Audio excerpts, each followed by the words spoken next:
For my final presentation, I have chosen the 1989 movie Lean on Me, featuring Morgan Freeman.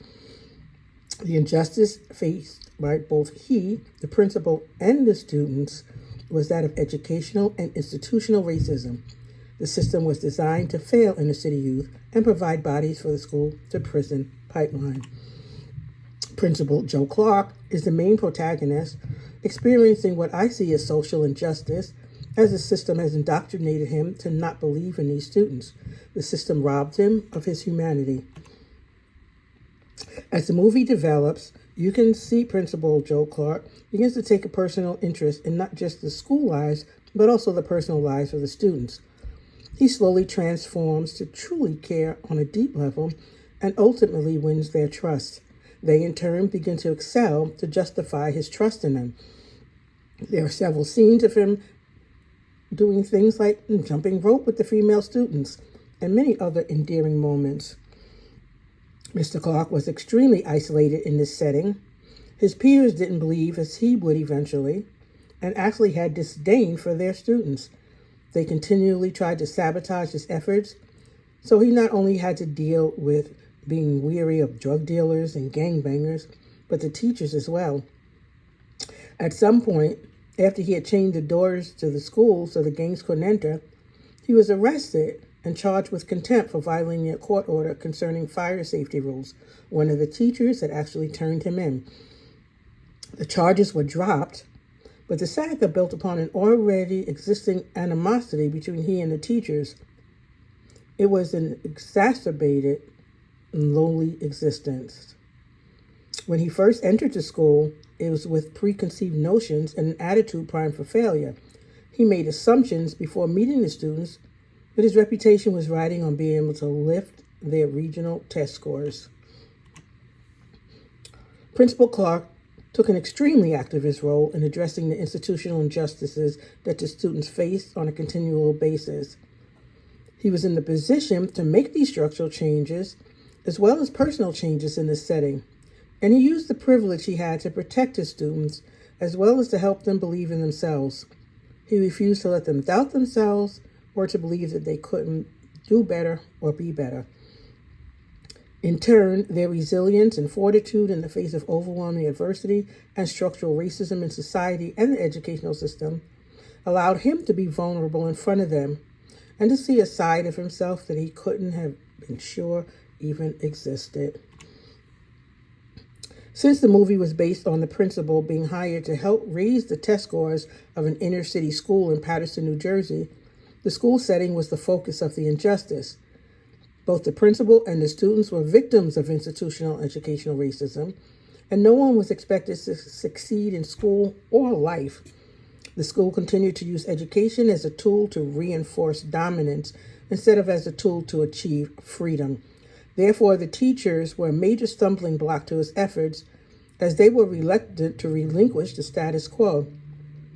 They were actually tools of the oppressor.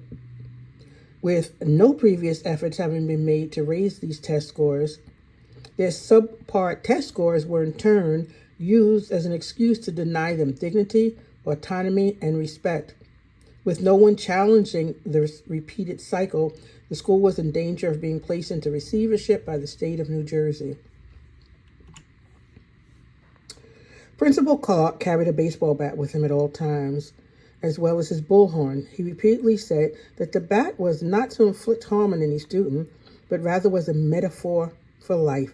You can either strike out or hit a home run, he was fond of saying. His saga is similar to those educators in our readings, especially Chapter 3 of Art and Social Justice Education, Culture as Commons. I chose my chapters in that assignment based on the common theme that the teachers, not the students themselves, were the focus. Each of them came into the school setting without immediate connections to the environment or a concrete idea of the students' needs, dreams, fears, goals, or even their personal lives, and with preconceived notions which had been enforced by the racist education system. In each instance, the lives of the teachers were ultimately transformed by interacting with these students using social justice as a tool. We read of the emotional growth they experienced and the ways that they found to incorporate justice. For example, in chapter 34, Holding the Camera, the teacher learned to let the story be told through the eyes of the students. She learned as much about the neighborhood that she taught in as almost the students did. In chapter 35, The Streets Are Our Canvas, he was transformed from art being his primary motivation to the needs of his students and his desire to empower them becoming his primary motivation instead. In chapter 37, the teacher came to realize that you cannot teach social justice with just the curriculum, that you had to find the tools to empower your students. In chapter 42, she came to understand the difference between education as a stepping stone to freedom and education as a tool to reinforce dominance. She came to see social justice education as a way to create balance and awareness. Principal Clark would ultimately come to see that he was just as much a victim of institutional and educational racism as the students were. And as he fought for them, he was also fighting for himself. The 3 questions I would like to present to the class are the following. Do you feel Principal Clark was harsh in his actions? That perhaps he should have brought in art teachers and engaged the students in art projects to help stimulate their creativity?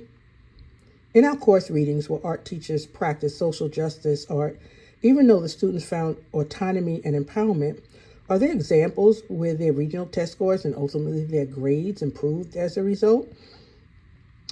If you, as social justice art educators, are called into a failing school, what methods would you employ to teach the students to harness their creativity while simultaneously helping them to improve grades and test scores?